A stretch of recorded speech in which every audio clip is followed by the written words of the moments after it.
nama Baitur Rahman itu diketahui setelah kejadian terbongkarnya ada masjid di bawah masjid. Ada Masjid di bawah masjid. Salah satu orang itu diwakafkan untuk masjid, diwakafkan untuk makam. Masjid Tiban ini termasuk salah satu dari 9 masjid tertua yang ada di Jawa Timur.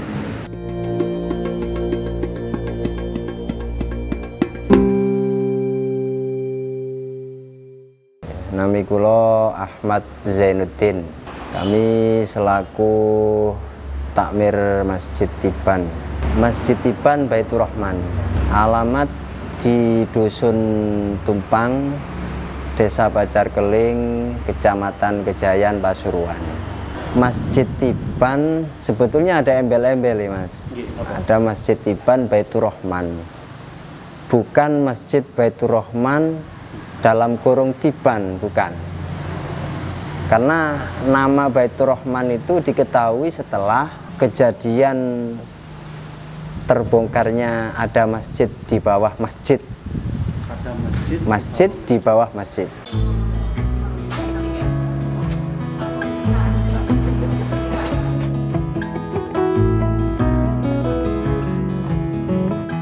Nggak apa-apa.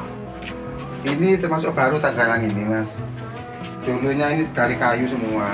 Kemudian termakan usia mungkin ya keropos diganti ini cor ya. Tingginya berapa ini Pak? Berapa? Tingginya kurang tahu saya. Oh.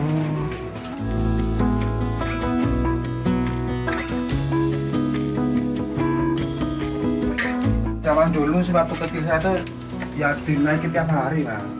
Ngeten nih. Iya, karena yang kedua pada kedua. Kalau yang dulu itu dari seng, Mas, dibentuk seperti coron itu. Ini? Dengan ini. Zamannya azan dulu gitu. Ya. Jadi dulu tuh nggak pakai pengeras suara. Kalau masalah tahunnya, waduh, kurang tahu. Tapi warga sini. Iya, warga sini.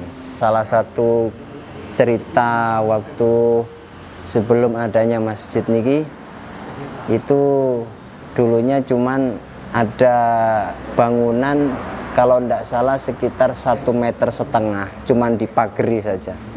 Cuman dipageri saja. Kemudian ada inisiatif dari masyarakat akan dibangun masjid, digali sebuah pondasi, toh ternyata tanahnya itu ambles gitu. Dan ternyata di bawahnya itu ada semacam gua yang bentuknya persis seperti masjid. Jadi kotak persegi, kemudian ada paimamannya juga gitu, ada tempat imamnya juga. Masyarakat itu niatannya masjid ini mau dibangunlah, direnov gitu. Karena waktu itu cuman hanya sebatas tembok tinggi 1,5 meter, jadi tidak ada atapnya, tidak ada. Waktu itu pengen dibangun, ternyata waktu mau buat menggali pondasi kok tanahnya ambles, ya itu akhirnya ketemulah di situ. Jadi ternyata di bawah masjid ini ada masjid, ada gua yang bentuknya sama persis seperti masjid, ada paimamannya juga. Waktu itu ketika ada lubang sing ambles itu kalau tidak salah Mbah Muhdor pernah menyuruh salah satu arsitek dari Surabaya gitu, arsitek atau siapa gitu, pokok ahli dalam arkeolog gitu. Jadi masuk ke dalam membawa senter, jadi tanahnya itu dianya tidak bisa ngarani. Oh, dikatakan padas bukan padas gitu, dikatakan batu bukan batu, dindingnya di dalam gua itu dikatakan marmer bukan marmer. Jadi tidak bisa, belum pernah menemukan gitu. Bebatuan yang semacam itu tidak pernah menemukan, sehingga akhirnya ya ditutup itu. Tutup terus dibangun masjid seperti ini. Ya, Sebetulnya memang sudah ada di sini gitu. Ya, kemudian dibangun. Jadi tanah makam sama tanah masjid ini milik satu orang, almarhum Kiai Haji Nur. Ada makamnya di sini, ada di belakang masjid ini ada sih.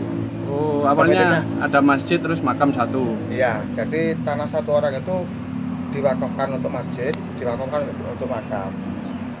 Tadi itu karena di sini sudah waktu itu kok tiba-tiba ada semacam fondasi lah, dan merupakan masjid. Sehingga orang-orang sini berinisiatif untuk dibangun masjid. Oh, gitu. Ceritanya gitu. Tapi itu pun juga kita cerita, kadang-kadang kan nggak tahu tahun berapa itu nggak tahu. Oh, gitu. Ya kalau peninggalan banyak sebetulnya. Karena mungkin termakan oleh usia, saking tuanya kan gitu. Bahkan salah satu masyayikh dari Pondok Pesantren Lirboyo itu pernah mengklaim dalam satu wawancaranya di salah satu media majalah pesantren, itu mengatakan bahwa Masjid Iban ini termasuk salah satu dari 9 masjid tertua yang ada di Jawa Timur. Kiai siapa gitu, saya lupa. Itu kalau tidak salah Masyayikh Lirboyo pernah dawuh seperti itu. Di Jawa Timur apa di Indonesia gitu loh, saya wallahu alam, lupa saya. Itu kayak pernah diliput di salah satu majalah pesantren, Langitan atau gimana, majalah Langitan kalau tidak salah.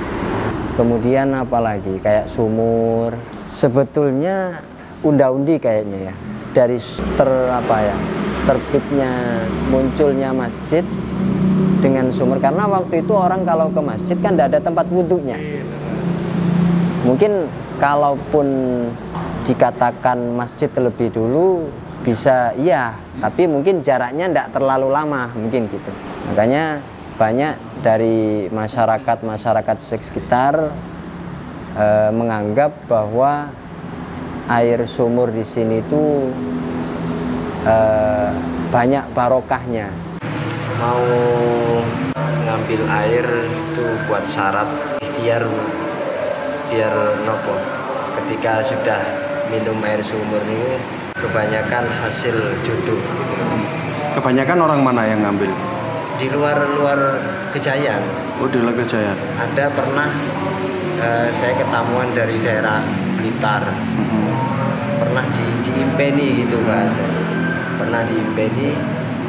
Akhirnya suatu ketika kesini bilang ke saya bahwa saya itu diimpeni oleh seorang wali, nggak tahu siapa, pokoknya pakai jubah gitu.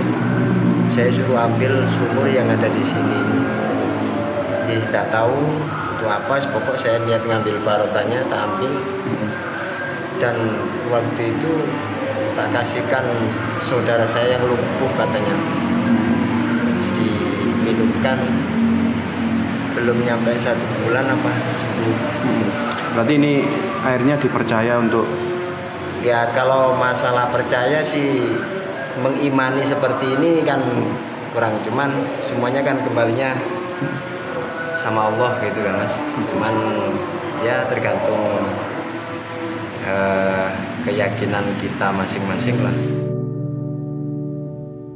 Hampir semua tidak ada yang tahu pas berapa, tahun berapa. Bahkan yang sepuh-sepuh itu pernah saya tanyain, bilangnya tidak ada yang tahu. Walim itu umur berapa, Pak? 70-an. Walim. Salim. Nggih. Sekitar 65. Sekitar 65-70. Itu sudah ada ya? Iya. Itu tidak tahu, Mas. Itu tidak tahu. Oh, kalau dihitung berabad-abad kayaknya pantas. Kayaknya. Kalau lebih dari umur 100 tahun lebih, kayaknya.